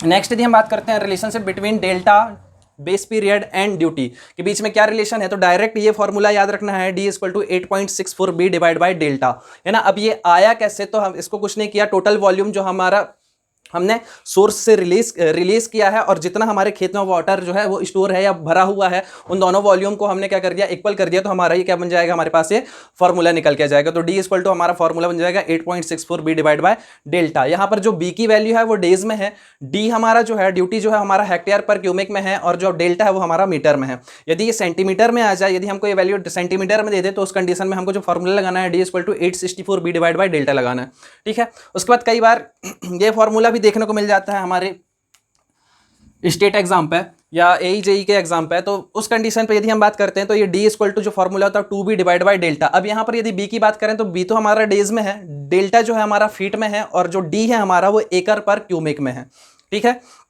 अब यदि हम बात करते हैं कौन कौन से ऐसे फैक्टर हैं जो कि ड्यूटी को इफेक्ट करते हैं, तो सबसे पहले हम बात करते हैं टाइप ऑफ क्रॉप की। तो टाइप ऑफ क्रॉप हमको पता है कि अलग अलग क्रॉप के लिए अलग अलग वाटर चाहिए, तो अलग अलग जब वाटर देना पड़ेगा तो हमारी क्या होगी, ड्यूटी इफेक्टेड होगी। जैसे यदि हम बात करते हैं राइस के लिए जो हमारी ड्यूटी है वो इतनी है, जबकि ये अलग अलग क्रॉप है और इन सब के लिए ड्यूटी की वैल्यू क्या हो रही है, वेरी कर रही है ना। एरिया हमारा क्या है, हमने एरिया को कॉन्स्टेंट कर दिया और वाटर को हमने क्या कर दिया, वाटर डिस्चार्ज हम दे रहे हैं, तो उस कंडीशन पे हम ड्यूटी को चेक करेंगे। तो हमको ये समझ में आ रहा है टाइप्स ऑफ क्रॉप के हिसाब से हमारी ड्यूटी क्या है, वो चेंज हो रही है। नेक्स्ट यदि हम बात करते हैं मेथड्स ऑफ इरिगेशन, तो मेथड्स ऑफ इरिगेशन जैसे हमने बात की, जैसे हमने सपोज दैट हमने ड्रिप इरिगेशन किया और एक जगह पे हमने क्या किया, स्प्रिंकलर इरिगेशन किया। तो जब हम ड्रिप इरिगेशन कर रहे हैं तो वहाँ पर हम उस सेम एरिया पे हमने कम वाटर, क्योंकि बूंद बूंद करके हमको पानी देना है, तो वहाँ पर हमने क्या किया, कम पानी दिया, जबकि स्प्रिंकलर इरिगेशन पर वाटर हमने ज़्यादा सप्लाई किया, है ना। तो सेम एरिया पे हमने कम पानी दे के ज़्यादा सेम एरिया को इरीगेट कर लिया, जबकि यहाँ पर यदि हम बात करें तो हमने ज़्यादा वाटर दिया और उतना ही एरिया इरीगेट हुआ। देन हम बोल सकते हैं कि जो ड्रिप इरीगेशन है वहाँ पर हम बोलेंगे ड्यूटी हमको अच्छी मिल रही है स्प्रिंकलर इरीगेशन की तुलना में। तो इस तरीके से मेथड्स ऑफ इरीगेशन पे भी हमारी ड्यूटी क्या करती है, डिपेंड करती है। नेक्स्ट यदि हम बात करते हैं टाइप्स ऑफ सॉइल की। अब टाइप्स ऑफ सॉइल पे यदि हम देखें तो कुछ सॉइल, जैसे हमारी क्लेई सॉइल हो गई और सैंडी सॉइल हो गई, तो क्लेई सॉइल की वाटर को होल्ड करने की कैपेसिटी अच्छी होती है, जबकि सैंडी सॉइल में हमारा जो वाटर है वो क्या हो जाता है, इनफिल्ट्रेट हो जाता है, जिसके कारण वहाँ पे वाटर हमको ज़्यादा सप्लाई करना पड़ता है। नेक्स्ट हम बात करते हैं time and frequency of irrigation. Time and frequency of irrigation को इस तरीके से समझ सकते हैं कि यदि हमने जैसे डे टाइम पे इरीगेशन किया तो वहाँ पर इवापोरेशन लॉसेस ज़्यादा हो जाएंगे, जबकि हमने नाइट के टाइम पे यदि इरीगेशन किया तो वहाँ पे इवापोरेशन जो है टेम्परेचर कम होगा, टेम्परेचर कम होने के कारण इरीगेशन जो लॉसेस हैं वो कम होंगे, तो वहाँ पर ड्यूटी क्या करेगी, वेरी करेगी। Frequency of irrigation, frequency of irrigation का मतलब ये है कि यदि एक जगह पर हम 10 दिन में पानी दे देते हैं, है ना, तो हमने एक जगह पे पानी 10-10 दिन में पानी दे दिया, तो पानी तो हम कंटिन्यू सप्लाई कर रहे हैं 10-10 दिन में, लेकिन हमको वहाँ पे जब एक जगह हमने पानी दे दिया तो वहाँ पे हम दोबारा पानी दे रहे हैं, यदि परमानेंट विल्टिंग पॉइंट से ऊपर है तो हमको वहाँ पे बार बार पानी देने पे कम पानी लगेगा। लेकिन यदि हम वहाँ यदि किसी जगह पे हम बात करें कि हमने 10 दिन का उसका ऑप्टिमम मॉइस्चर कंटेंट है, लेकिन यदि हमने क्या कर दिया, वहाँ पर हमने 15 दिन तक पानी नहीं दिया और 15 दिन के बाद जाके पानी दे रहे हैं, तो हमारी क्या हो जाएगी, वहाँ पर ड्यूटी वाटर ज़्यादा लग जाएगा हमारा और हमारी फसल भी खराब हो जाएगी, है ना। तो नेक्स्ट यदि हम बात करते हैं क्लाइमेटिक कंडीशन, तो climatic condition, hot condition, winter time, तो क्लाइमेट के हिसाब से भी वाटर की रिक्वायरमेंट होती है, जिसके कारण ड्यूटी इफेक्ट होती है। स्लोप ऑफ ग्राउंड, यदि हमारा स्टीप स्लोप है तो हमारा स्टीप स्लोप, जैसे हमने सबसे पहले कौन सी मेथड पढ़ी थी, ऑर्डिनरी फ्लडिंग मेथड पढ़ी थी, है ना। तो उस कंडीशन पे यदि हम बात करेंगे तो 50% से ज़्यादा वाटर का हमारा क्या हो जाता है, वेस्टेज हो जाता है। तो उस कंडीशन पे भी हम, जब वाटर का वेस्टेज ज़्यादा हो जाएगा तो हमारी ड्यूटी, सेम एरिया को ज़्यादा वाटर चाहिए होगा इरीगेट करने के लिए, तो स्लोप पे भी डिपेंड करेगी हमारी duty. Next quality of water है, यदि हमारा अच्छा वाटर होगा, है ना, गुड क्वालिटी का वाटर होगा, फ्रेश वाटर होगा, तो हमको जो है वाटर कम यूज़ होगा, जबकि यदि हमारा वाटर फ्रेश नहीं होगा तो हमको ज़्यादा वाटर की रिक्वायरमेंट होगी सेम एरिया को इरीगेट करने के लिए। नेक्स्ट हमारा बेस पीरियड, तो बेस पीरियड में हमको दिख रहा है किस तरीके से इफेक्टेड होगा। यदि बेस पीरियड की वैल्यू ज़्यादा है तो हमारी ड्यूटी की वैल्यू भी क्या होगी, ज़्यादा होगी, है ना। तो इस तरीके से हम इसको डिस्क्राइब कर सकते हैं। नेक्स्ट यदि हम बात करते हैं, नोट में क्या लिखा, water moves down stream, the duty keeps on increasing. तो जैसे जैसे हम बात करते हैं कि जैसे हमारा कहीं से वाटर किसी सोर्स से आ रहा है और उस सोर्स से वाटर हम कहाँ पर लेकर जा रहे हैं, फील्ड में लेकर जा रहे हैं, किसकी सहायता से लेकर जा रहे हैं, पहले हमने मेन पाइप लगाए, फिर हमने ब्रांच पाइप लगाए, ब्रांच पाइप लगाने के बाद हमने डिस्ट्रीब्यूटरी पाइप लगाए और डिस्ट्रीब्यूटरी पाइप लगाने के बाद हमने वाटर कोर्स के थ्रू फिर बाद में अपनी फील्ड में हमने क्या लिया, वाटर ले गए। तो उस कंडीशन पे यदि हम स्टार्टिंग में देखें और यदि हम फील्ड में देखें तो हमारी जो ड्यूटी की वैल्यू स्टार्टिंग में, यदि सोर्स में यदि हम बात करेंगे तो सोर्स में जो हमारी ड्यूटी की वैल्यू होगी वो कम होगी, जबकि हम अपनी फील्ड में बात करेंगे तो फील्ड में हमारी जो है ड्यूटी की वैल्यू क्या हो जाएगी, ज़्यादा हो जाएगी। तो वही चीज़ लिखा है कि जैसे जैसे वाटर हमारा डाउन स्ट्रीम साइड में जाता जाएगा, है ना, ड्यूटी की वैल्यू क्या होती जाएगी, इंक्रीज होती जाएगी। तो सबसे पहले यदि हम बात करते हैं कि सोर्स से जब हमारा वाटर जा रहा होता है किस पे, मेन पाइप से, यदि हम बात करें सोर्स में जो हमारी ड्यूटी मौजूद होगी उसको हम क्या बोलते हैं, ग्रॉस क्वांटिटी बोलते हैं। उसके बाद यदि हम बात करते हैं मेन पाइप से जो हमारी ब्रांच पाइप में, मेन पाइप से ब्रांच पाइप में जब हमारा डिस्चार्ज जा रहा होता है तो उस कंडीशन पे उस पर जो ड्यूटी होती है उसको हम क्या बोलते हैं, लेटरल क्वांटिटी बोलते हैं। उसके बाद यदि हम बात करते हैं कि हमारा ब्रांच कैनाल से जो वाटर है हमारा डिस्ट्रीब्यूटरी कैनाल पे जा रहा है तो उस टाइम पे जो उस पर डिस्चार्ज मौजूद होगा उसको हम क्या बोलेंगे, कैनाल आउटलेट या आउटलेट डिस्चार्ज फैक्टर। और देन लास्ट में यदि हम बात करते हैं जब हमारा वाटर जो है वाटर कोर्स से फील्ड में जा रहा होता है तो उस कंडीशन पे फील्ड में जो ड्यूटी हमको मिलेगी वो क्या होगी, हमारी क्वांटिटी, नेट क्वांटिटी होगी। तो हमने क्या बोला कि जो लास्ट में जो ड्यूटी मिलेगी, हमारी फील्ड में जो ड्यूटी मिलेगी उसकी वैल्यू ज़्यादा होगी जो ड्यूटी हमारी सोर्स में थी, ठीक है। तो इस तरीके से ये वाला पॉइंट बहुत इंपॉर्टेंट है, एग्जाम पे आता भी है। नेक्स्ट यदि हम बात करते हैं कि हम देख लेते हैं, ये वैल्यू हमको याद करनी पड़ेगी कि क्रॉप के लिए डेल्टा कितना होता है ना, ड्यूटी कितना होता है। तो हमको बेसिकली राइस का पता होना चाहिए, क्योंकि राइस का जो डेल्टा होता है उसके लिए हमको सबसे ज़्यादा पानी की जरूरत पड़ती है, सबसे ज़्यादा डेप्थ की जरूरत पड़ती है। तो कितनी है, 120 सेंटीमीटर। यदि ड्यूटी की बात करेंगे तो 775 हेक्टेयर पर क्यूबिक। वीट की यदि हम बात करेंगे तो हमारा 1800 हो जाएगा इसका ड्यूटी और इसका डेल्टा जो हो जाएगा 37.5 हो जाएगा। नेक्स्ट यदि हम बात करते हैं शुगर कैन की, तो शुगर कैन के लिए जो हमारे पास ड्यूटी होगी वो कितनी होगी, 730, एंड इसके लिए जो डेल्टा होगा वो कितना होगा, 120 सेंटीमीटर। वेजिटेबल्स के लिए यदि हम बात करते हैं तो 1000 हमारी क्या होती है ड्यूटी होती है। नेक्स्ट यदि डेल्टा की बात करें तो कितना होता है, अप्रॉक्सीमेट 45 सेंटीमीटर। नेक्स्ट हमारे पास फोडर मीन्स होता है चारा, और उसके लिए जो ड्यूटी है तो यहाँ पर हमको इसकी वैल्यू को याद रखना पड़ेगा कि ये फोडर जो है ड्यूटी इसकी सबसे ज़्यादा होती है, जबकि डेल्टा इसका सबसे ज़्यादा होता है ना। और इसके लिए जो डेल्टा वो कितना है, 22.5 सेंटीमीटर। नेक्स्ट यदि हम बात करते हैं डिफरेंट टाइप की क्रॉप देख लेते हैं कि खरीफ क्रॉप क्या कहलाती हैं, रबी क्रॉप क्या कहलाती है, जायद क्रॉप क्या कहलाती हैं और पेरेनियल क्रॉप क्या कहलाती हैं। तो बेसिकली जो रेनी सीजन पे जो हमारी फसलें लगाई जाती हैं उनको हम क्या बोलते हैं, खरीफ क्रॉप बोलते हैं। और जनरली ये कब से कब तक होती है, तो जून से लेकर सितंबर के बीच में होती है। अब इसको याद करने के लिए एक बेसिक छोटी सी ट्रिक है कि जो 3 वर्ड वाली जो हमारी जो फसल होती है वो जनरली क्या होती है, खरीफ। नाम में भी इसमें खरीफ, तो 3 वर्ड हैं। तो ऐसे यदि जो जितनी फसल होंगी मैक्सिमम, है ना, सारी की सारी नहीं, मैक्सिमम जितनी भी है वो 3 ही अक्षर की होंगी। जैसे यदि हम बात करते हैं तो ये क्या हो जाएगा, कॉटन, चावल, ज्वार, बाजरा, मेज, है ना। तो जो इस पर मैक्सिमम वो 3 ही अक्षर की हैं, तो हम इसको याद कर सकते हैं कि वो खरीफ क्रॉप होंगी। और जबकि रबी में आ रहे हैं हमारे 2 शब्द, तो जो 2 शब्द वाली जो हमारी होंगी, 2 वर्ड वाली जो हमारी होंगी, उनको हम 2 अक्षर वाली जो हमारी होंगी उनको हम क्या बोलेंगे, रबी क्रॉप बोलेंगे। जनरली ये कब होती है, बिगिनिंग ऑफ विंटर, तो ठंड की शुरुआत में हमारी रबी क्रॉप लगाई जाती है अक्टूबर से लेकर मार्च तक। जैसे हमारा चना हो गया, गेहूं हो गया, बरली, पी हो गया, मतलब मटर, और हमारी जो दाल है ना, वो सारी की सारी किसके अंतर्गत आएंगी, रबी क्रॉप के अंतर्गत आएंगे। नेक्स्ट यदि हम बात करते हैं जायद क्रॉप की, तो जायद क्रॉप कब लगाई जाती है, अप्रैल से लेकर जून के बीच में। इसमें क्या लगाते हैं, तो जनरली फ्रूट्स हो गया, फॉडर हो गया, वेजिटेबल्स हो गए, ये सारी चीज़ें लगती हैं। नेक्स्ट हमारे पास पेरेनियल क्रॉप, तो पेरेनियल क्रॉप क्या कहलाती हैं, जो कि हमारी बोल सकते हैं थ्रू आउट द ईयर लगी रहती है। जैसे हम यदि बात करते हैं शुगर केन, है ना, तो शुगर केन को हम क्या बोलेंगे, पेरेनियल क्रॉप। जिनका बेस पीरियड 300 डेज से हमारा ज़्यादा है उनको हम क्या बोलेंगे, पेरेनियल क्रॉप बोलेंगे। तो यहाँ तक की चीज़ें समझ में आ गई होंगी। हम कुछ डेफिनेशंस देखेंगे, है ना। जैसे हमारा ये सबसे पहले हमारा क्रॉप रेशो। क्रॉप रेशो क्या होता है, तो क्रॉप रेशो नाम से समझ में आ रहा है ये किसका रेशो है, हमारा क्रॉप रेशो।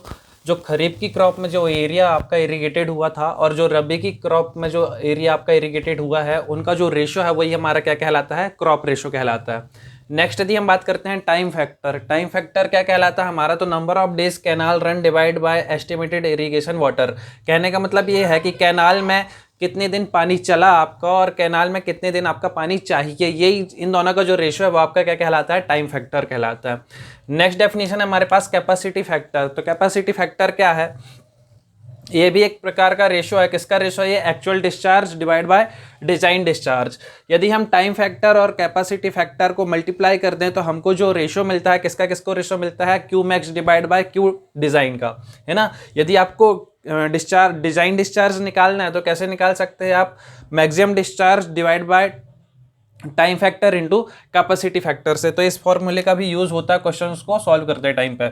नेक्स्ट यदि हम बात करते हैं, नेक्स्ट है हमारे पास ट्रांसपिरेशन रेशो। अब ट्रांसपिरेशन रेशो क्या कहलाता है, तो इसको देखते हैं।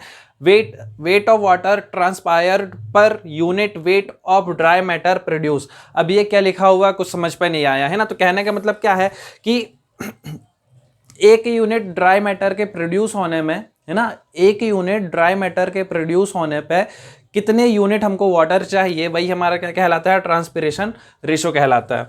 नेक्स्ट यदि हम बात करते हैं तो कुछ इरिगेशन इफिशियंसीज को हम देखेंगे। सबसे पहले हमारे पास आती है वाटर कन्वेयंस इफिशियंसी। तो ये हमारे पास एक डायग्राम बना है जहाँ पर सोर्स या बोल सकते हैं रिवर से हमारा पानी आ रहा है, कहाँ पर, फील्ड में। अब जो सोर्स से वाटर आ रहा है हमारे पास वो कितना हमारा WR है, और जो फील्ड में पानी पहुंच रहा है हमारा वो कितना है, WF है ना। अब यहाँ से पानी ज़्यादा आएगा, यहाँ पर पानी कम आएगा। तो इफिशियंसी का मतलब क्या होता है कि इनपुट अपन आउटपुट यदि हम करते हैं तो हमको क्या मिल जाता है, इफिशियंसी मिल जाती है। तो यहीं पे यदि हम देखेंगे कि उसी तरीके से इफिशियंसी को निकालेंगे कि यहाँ पर हमारा कम पानी आ रहा है, यहाँ से तो हमने भेजा ज़्यादा, तो हम उससे इफिशियंसी निकाल लेंगे कि फील्ड में जो वाटर पहुँचा वो WF है, जबकि हम जो पानी छोड़ रहे हैं वो कितना है, हमारे पास WR है। तो जो हमारे पास कन्वेयंस इफिशियंसी हो जाएगी वो क्या हो जाएगी, water deliver to the field divide by water diverted to river. तो वाटर जो डाइवर्ट हुआ है रिवर से वो WR है, और जो फील्ड में पहुंचा है वो हमारा WF है। तो इन दोनों को जो रेशो है वो क्या हो जाएगा, कन्वेयंस इफिशियंसी हो जाएगी। नेक्स्ट यदि हम बात करते हैं वाटर एप्लीकेशन इफिशियंसी। अब यहाँ पर फील्ड में वाटर पहुंच चुका है WF के बराबर, मतलब जो हम वाटर को अप्लाई कर रहे हैं वो कितना हमारे पास, WF। लेकिन यदि हम बात करते हैं जब हम एप्लीकेशन इफिशियंसी, तो वाटर को हमने प्रोवाइड किस पे किया है, रूट जोन पे प्रोवाइड किया है। तो ये रूट जोन कितना पानी ले रही है, ये तो WF है हमारे पास जो हमने फील्ड में वाटर को पहुंचाया। उसके बाद जो रूट जोन है हमारी, जो ये प्लांट है, प्लांट की जो रूट जोन होंगी वो कितना यूज कर रही हैं, तो उनका जो रेशो कहलाएगा वो हमारा क्या कहलाएगा, वाटर एप्लीकेशन इफिशियंसी कहलाएगा। तो एक हमारा क्या हो जाएगा, WS क्या है, water stored in root zone. मतलब हमने WF पानी यहाँ पर भेजा और इसमें से जो हमारा प्लांट्स है उसने इतना वाटर को क्या किया, हमारे उसकी जो रूट जोन है उसने इतने वाटर को स्टोर किया। तो इन दोनों का जो रेशो होगा वो हमारा क्या कहलाएगा, वाटर एप्लीकेशन इफिशियंसी कहलाएगा। नेक्स्ट यदि हम बात करते हैं वाटर स्टोरेज इफिशियंसी। अब हमारा जो प्लांट है उसने WS के बराबर तो वाटर को स्टोर किया, लेकिन इसकी जो कैपेसिटी है वो कितनी हमारी WN के बराबर है ना। तो इन दोनों का जो रेशो कहलाएगा वो हमारा क्या कहलाएगा, वाटर स्टोरेज इफिशियंसी। कहने का मतलब क्या है, WN क्या है, वाटर नीडेड बिफोर। अब यदि हम पूरी फील्ड की बात करें तो इसमें जो टोटल वाटर जो जरूरी था वो कितना था हमारा, WN के बराबर, लेकिन इसमें से रूट जोन ने कितना वाटर को स्टोर किया, WS के बराबर। तो इनका जो रेशो कहलाएगा वो क्या कहलाएगा हमारे पास, वाटर स्टोरेज इफिशियंसी। यदि हम नीडेड वाटर को निकालना चाहते हैं तो कितना आ जाएगा हमारा, फील्ड कैपेसिटी में से हम अवेलेबल वाटर को माइनस कर देंगे तो हमको वाटर नीडेड बिफोर इरिगेशन पता चल जाएगा। नेक्स्ट यदि हम बात करते हैं वाटर यूजेज इफिशियंसी, आप वाटर के यूज़ की इफिशियंसी की बात कर रहे हैं कि वाटर का कितना यूज़। तो यदि हम बात करते हैं यहाँ पर हमारा यदि हम बात करते हैं कि हमारी फील्ड में तो वाटर यही पहुंचा, लेकिन इसमें से हमारे जो प्लांट्स हैं उनने WU के बराबर वाटर को यूज़ किया हुआ है, और उस पर हमारा लीचिंग वाला वाटर भी क्या है, इंक्लूडेड है। तो यदि हम बात करते हैं इतना वाटर हमारा फील्ड में पहुंच रहा है, लेकिन इसमें से जो प्लांट्स है उसने इतना वाटर यूज़ किया, तो इनका जो रेशो कहलाएगा वो क्या कहला जाएगा, वाटर यूजेज इफिशियंसी। कहने का मतलब ये है, वाटर यूजेज इफिशियंसी को हमने ईटा यू से शो किया हुआ है, क्या हो जाएगा, water used beneficially including leaching. तो लीचिंग के कारण भी जो वाटर यूज़ हो रहा है उसको भी हमको प्लांट पे जो पानी यूज़ हो रहा है वो तो होगा ही होगा, साथ में लीचिंग में जो वाटर यूज़ हो रहा है उसको भी हमने इंक्लूड किया, दोनों को प्लस किया, तो हमको मिला water usages beneficially including leaching. और इसमें वाटर जो आपका गया, कितना वाटर आपका फील्ड में गया, उनका जो रेशो है वो क्या कहलाएगा, वाटर यूजेज इफिशियंसी। नेक्स्ट यदि हम बात करते हैं, नेक्स्ट क्या है हमारे पास, कंजम्पटिव यूज इफिशियंसी। तो कंजम्पटिव यूज क्या होता है ये मैंने पहले भी बता चुका है ना। तो कंजम्पटिव यूज इफिशियंसी, तो जितना भी जो हमारे प्लांट्स है वो कंजम्पटिव जितना वाटर यूज कर रहे हैं डिवाइड बाय क्या हो जाएगा, net amount of water depleted from root zone, है ना। इनका जो रेशो हमारा क्या कहला जाएगा, कंजम्पटिव यूज इफिशियंसी कहला जाएगा। नेक्स्ट यदि हम बात करते हैं वाटर डिस्ट्रीब्यूशन इफिशियंसी। अब वाटर जो फील्ड में तो पानी इतना गया है, लेकिन यदि हम बात करते हैं वाटर का डिस्ट्रीब्यूशन किस तरीके से हो सकता है, वाटर का डिस्ट्रीब्यूशन कुछ इस तरीके से हो, यहाँ पर वाटर इतनी डेप्थ में पहुंचा जबकि यहाँ पर वाटर हमारा ज़्यादा डेप्थ में पहुंच गया है ना। तो इन पे क्या आ जाएगा, कुछ इस तरीके से। यदि हम इसका एवरेज निकालेंगे तो हमको कैपिटल D मिल जाएगा। इसका जो फॉर्मूला वो क्या हो जाता है, 1 - y/d × 100। अब यदि इस D की बात करते हैं तो ये D क्या हो जाएगा, ये एवरेज वैल्यू जो होगी इन दोनों की वो हमारी क्या आ जाएगी, D के बराबर हो जाएगी। लेकिन यदि हम बात करते हैं Y क्या हो जाएगा, तो Y हमारा निकलेगा डेविएशन से। जैसे यदि हम बात करते हैं ये यहाँ पर मान लो इसका जो एवरेज होगा, यहाँ पर कुछ डेविएशन आया और यहाँ पर कुछ डेविएशन आया, है ना। तो उसके डेविएशन को निकाल लेंगे तो हमको क्या मिल जाएगा, Y मिल जाएगा। ये जो है ये इफिशियंसी हमको क्वेश्चंस को सॉल्व करने से ज़्यादा अच्छे समझ में आएगी। यदि हम बात करते हैं Y क्या है, तो average numerical deviation in water depth. और यदि हम बात करते हैं D क्या है हमारे पास, तो average depth of water stored in root zone. तो इस तरीके से हमारी सारी इफिशियंसी क्या हो जाएंगी, कंप्लीट हो जाएंगी। तो सबसे पहले हमने क्या देखा, कन्वेयंस इफिशियंसी देखी, उसके बाद हमने एप्लीकेशन इफिशियंसी देखी। कन्वेयंस इफिशियंसी, इस पाइप से जो पानी हमारा आ रहा है उस पर कितना लॉस हुआ। उसके बाद एप्लीकेशन इफिशियंसी में यदि हम बात करें तो फील्ड में पानी छोड़ दिया और जो हमारे रूट जोन है जो वाटर ले रहे हैं उस पर वाटर का कितना लॉस हुआ, वो हमारा क्या हो जाएगा, एप्लीकेशन इफिशियंसी हो जाएगी। स्टोरेज इफिशियंसी की हम बात करते हैं तो रूट जोन ने जितना वाटर स्टोर किया और जितना हमारा आ सकता था फील्ड में वाटर, है ना, जितना वो स्टोर कर सकते थे पॉसिबल, उनका जो रेशो होगा वो हमारा क्या हो जाएगा, स्टोरेज इफिशियंसी हो जाएगा। और वाटर जो यूज होगा, अब यदि हम बात करते हैं वाटर यूजेज इफिशियंसी की, फील्ड में हमारा वाटर जा रहा है इतना, लेकिन हमारे प्लांट कितना वाटर यूज कर रहे हैं वो हमारा WU हो, तो इनका जो रेशो जाएगा वो क्या हो जाएगा, वाटर यूजेज इफिशियंसी। नेक्स्ट हमारे पास कंजम्पटिव यूज इफिशियंसी की यदि हम बात करेंगे तो कंजम्पटिव यूज इफिशियंसी की हो जाएगी, जितना वाटर हमारा कंजम्पटिवली यूज हो रहा है डिवाइड बाय हम क्या निकाल लेंगे, जो वाटर डिप्लीटेड हुआ रूट जोन पे उनका जो रेशो होगा वो हमारा क्या हो जाएगा, कंजम्पटिव यूज इफिशियंसी। नेक्स्ट यदि हम बात करते हैं वाटर डिस्ट्रीब्यूशन इफिशियंसी, तो किस तरीके से वाटर हमारा डिस्ट्रीब्यूट हो रहा है उसकी इफिशियंसी निकालेंगे तो क्या निकल के जाएगा, वाटर डिस्ट्रीब्यूटेड इफिशियंसी। नेक्स्ट यदि हम बात करते हैं, कुछ एरिया देख लेते हैं। इरिगेशन पे जो एरिया यूज होते हैं वो एरिया कौन कौन से हैं। सबसे पहले यदि हम बात करते हैं ग्रॉस कमांडेड एरिया, तो ग्रॉस कमांडेड एरिया क्या होता है, जो भी हमारा किसी प्रोजेक्ट के अंदर जो भी एरिया आएगा जिसको हमको इरिगेट करना है ना, या बोल सकते हैं किसी बाउंड्री में जो किसी, यदि हमारी कोई बाउंड्री है तो उस, यदि हमने ड्रेनेज बाउंड्री बनाई हुई है तो ड्रेनेज बाउंड्री के अंदर का जो एरिया है वो क्या कहलाएगा, हमारा ग्रॉस कमांडेड एरिया। तो यदि इसको देखें तो क्या है, टोटल एरिया अंडर प्रोजेक्ट, किसी भी प्रोजेक्ट के अंदर जो भी एरिया आएगा उसको हम क्या बोलेंगे, ग्रॉस कमांडेड एरिया बोलेंगे। या तो दूसरे शब्दों में बोल सकते हैं total area lying between drainage boundary, है ना। ड्रेनेज बाउंड्री के अंदर जो भी एरिया हमारा आएगा उसी को हम क्या बोलेंगे, ग्रॉस कमांडेड एरिया बोलेंगे। नेक्स्ट हमारे पास कल्चरेबल कमांडेड एरिया। अब ग्रॉस कमांडेड एरिया तो एक पूरी बाउंड्री होगी हमारे पास, लेकिन इसमें से जिस पे हम कल्टीवेशन कर सकते हैं, जिसमें कल्टीवेशन होगा उसको हम क्या बोलेंगे, कल्चरेबल कमांड एरिया बोलेंगे। नेक्स्ट हमारे पास कमांड एरिया क्या कहलाता है, तो कमांड एरिया क्या कहलाता है, जिसको हम area to be irrigated by canal system, canal system के थ्रू जितने एरिया को हम इरिगेट कर सकते हैं वो हमारा क्या होगा, कमांडेड एरिया होगा। नेक्स्ट यदि हम बात करते हैं इंटेंसिटी ऑफ इरिगेशन, तो इंटेंसिटी ऑफ इरिगेशन क्या है, percentage of culturable command area which propose to be irrigated, है ना, जितना एरिया हमको इरिगेट करना है। यदि हम बात करते हैं IOI मतलब इंटेंसिटी ऑफ इरिगेशन हमको निकालना है, तो area to be irrigated divide by total CCA मतलब टोटल कल्चरेबल कमांड एरिया। तो इन दोनों का रेशियो ही हमारा क्या है, IOI, जो कि हमारा परसेंटेज में गिवन होता है हमको। नेक्स्ट यदि हम बात करते हैं इरिगेशन रिक्वायरमेंट की, है ना, वेरियस टाइप की रिक्वायरमेंट है उनको देखेंगे, तो सबसे पहले हमारे पास आता है consumptive irrigation requirement. Consumptive irrigation requirement की यदि हम बात करते हैं तो इसको हम CIR से शो करते हैं, और ये बेसिकली होता क्या है, तो consumptive use minus effective rainfall यदि हम कर देंगे तो हमको जो वैल्यू मिलेगी वो क्या मिल जाएगी, CIR। कहने का मतलब ये है कि यहाँ पर हम निकाल क्या रहे हैं, तो इसको इस तरीके से समझ सकते हैं कि सपोज ये हमारा क्या है, एक सोर्स है, ये हमारा क्या है, सोर्स है, और यहाँ से हमारा मेन पाइप लगा, ये हमारा मेन पाइप, ये हमारा ब्रांच पाइप हो जाएगा, ये डिस्ट्रीब्यूटरी कैनाल हो जाएगा या पाइप हो जाएगा। उसके बाद यदि हम बात करते हैं तो ये हमारा क्या हो जाएगा, आउटलेट हो जाएगा, और यहाँ पर हमारी क्या है, फील्ड है, यहाँ पर हमारी फील्ड है ना। तो यहाँ से जो हम पानी छोड़ रहे हैं, यहाँ से जो हम पानी छोड़ रहे हैं वो पानी यहाँ तक पहुँचेगा, तो किस किस तरीके की कितनी रिक्वायरमेंट है हमको वाटर की, वही चीज़ हम निकालने की कोशिश कर रहे हैं। उनमें कौन कौन से लॉसेस हो जाएंगे उनको निकाल के फिर हम पता करेंगे कि हमको एक्चुअल में, जैसे यदि हम यहाँ पर बात करके हमको यहाँ पर कुछ वाटर की नीड है, मान लो हमको 10 मीटर के ऊपर सेकेंड वाटर की नीड है, तो हम यहाँ से कितना वाटर छोड़ें कि ये वो वाटर यहाँ तक पहुँच जाए लॉस को हटाने के बाद, है ना। तो वही है कंजम्पटिव इरिगेशन रिक्वायरमेंट में। सबसे पहले यदि हम देखें तो कंजम्पटिव यूज हमारा क्या होता है कि जो इवापोट्रांसपिरेशन में वाटर लगा और प्लांट ने अपनी ग्रोथ के लिए जो वाटर यूज किया वही क्या है हमारे पास, उसी को हम क्या बोलते हैं, कंजम्पटिव यूज। कंजम्पटिव यूज में भी हम क्या कर देंगे, माइनस कर देंगे हमारी इफेक्टिव रेनफॉल को, तो हमको क्या मिल जाएगा, CIR मिल जाएगा, ठीक है।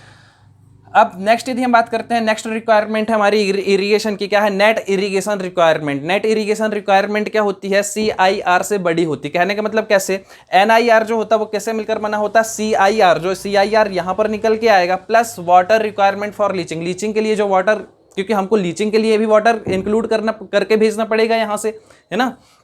तो CIR plus water requirement for leaching हमारा क्या बन जाएगा, NIR मिल जाएगा, नेट इरिगेशन रिक्वायरमेंट बन जाएगा।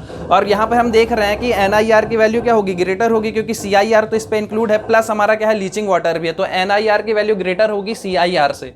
नेक्स्ट यदि हम बात करते हैं फील्ड इरिगेशन रिक्वायरमेंट। अब फील्ड इरिगेशन रिक्वायरमेंट क्या होती है, NIR जो हमने अभी यहाँ से कैलकुलेट किया प्लस वाटर लॉस्ट इन फील्ड कैपेसिटी, जो हमने उस पर वो वाटर को भी ऐड कर दिया जो कि हमारा फील्ड में वाटर का लॉस होगा, है ना। तो वहाँ उसके लिए हमने क्या कर दिया, यदि इसको हम फॉर्मूले बेस्ड में करना चाहे तो FIR डिवाइड बाय क्या हो जाएगा, NIR divide by application efficiency. अच्छे से याद रखना, ये NA क्या है, एप्लीकेशन इफिशियंसी, और एप्लीकेशन इफिशियंसी हमने देखा था क्या होती है, water stored in root zone divide by water in field, है ना।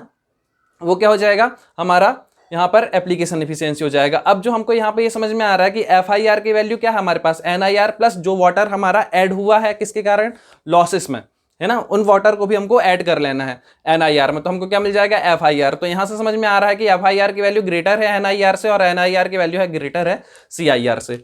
नेक्स्ट यदि हम बात करते हैं ग्रॉस इरिगेशन रिक्वायरमेंट, तो ग्रॉस इरिगेशन रिक्वायरमेंट क्या होता है हमारा, FIR plus water lost in conveyance. अब यहाँ पर हम उस वाटर को भी ऐड कर लेंगे, क्योंकि हमको यहाँ से जो वाटर छोड़ना है इसी को पता करना है कि यहाँ पर तो हमको 10 मीटर के पर सेकेंड वाटर की जरूरत है। अब यहाँ से हम कितना वाटर छोड़ें, तो इसलिए हम सब जितने भी लॉसेस हैं, है ना, जितने भी एप्लीकेशन यदि बात करते हैं कन्वेंस लॉसेस हैं, या हम बोल सकते हैं हमारा जो फील्ड में जो लॉसेस हैं, उन सबको हम ऐड करके यहाँ से उस पानी को छोड़ेंगे कि हमारा यहाँ तक क्या हो जाए, 10 मीटर के पानी पहुँच जाए, है ना। तो नेक्स्ट यदि हम बात करते हैं ग्रॉस इरिगेशन रिक्वायरमेंट की, यदि हम बात करेंगे तो क्या हो जाएगा, FIR plus water lost in conveyance. अब कन्वेंस में भी कुछ लॉसेस होगा, उस वाटर को भी हम इस वाटर में ऐड करके फिर भेजेंगे, है ना। तो यदि हम बात करते हैं इसके फॉर्मूले की, तो फॉर्मूला क्या हो जाएगा, FIR divide by conveyance efficiency. यदि हम यहाँ पे FIR की वैल्यू को पुट कर देंगे तो क्या हो जाएगा, divide by application efficiency into convenience efficiency, तो ये क्या बन जाएगा हमारा GIR। GIR की वैल्यू ग्रेटर दिख भी रही है क्योंकि GIR में क्या है, FIR है, तो GIR की वैल्यू, कई बार क्वेश्चन आता है कि इनमें से कौन से रिक्वायरमेंट सबसे ज्यादा होती है, तो ग्रॉस इरिगेशन रिक्वायरमेंट सबसे बड़ी होगी, उसके बाद FIR, फिर NIR, फिर CIR। ठीक है, इस तरीके से हमने जो हमारी सेकेंडरी यूनिट है soil moisture and water requirement of crop वो कंप्लीट हो गई है। अब इसके क्वेश्चंस आपको खुद ही प्रैक्टिस करने हैं, है ना। यहाँ पर एक चीज और समझ लो, कई बार एग्जाम पे यहीं से क्वेश्चन आ जाता है कि ये सोर्स है हमारा, यहाँ से वाटर गया, इसको हम क्या बोलते हैं, मेन पाइप या मेन कैनाल बोल दो। मान लो कैनाल से पानी जा रहा है, तो ये हो गया मेन कैनाल, ये हो गया हमारे पास ब्रांच कैनाल। उसके बाद यदि हम बात करते हैं, ये हो जाएगी हमारे पास डिस्ट्रीब्यूटरी कैनाल,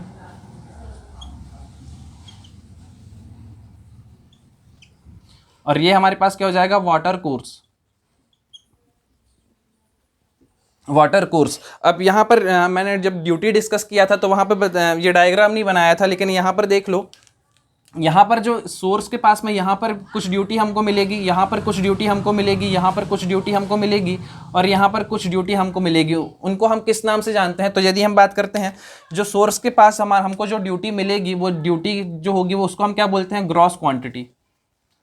ग्रॉस क्वांटिटी।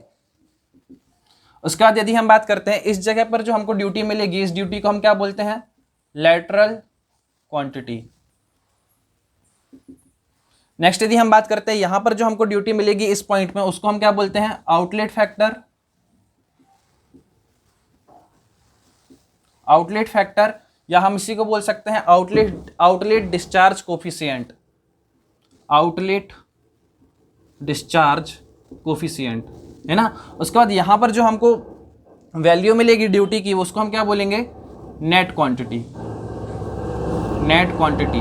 तो नेट क्वांटिटी हमारी क्या होती है, सबसे ज़्यादा होती है, और ग्रॉस क्वांटिटी हमारी क्या होती है, ड्यूटी। वहाँ पर ग्रॉस क्वांटिटी पर ड्यूटी हमारी सबसे कम होती है, जबकि नेट क्वांटिटी पे हमारी जो ड्यूटी की वैल्यू होती है वो सबसे ज़्यादा होती है। अगर वीडियो आपको अच्छा लगता है तो चैनल को लाइक करें, इस वीडियो को लाइक करें, शेयर करें, और चैनल को ज़्यादा से ज़्यादा सब्सक्राइब करने को बोलें। ठीक है, ओके, थैंक यू।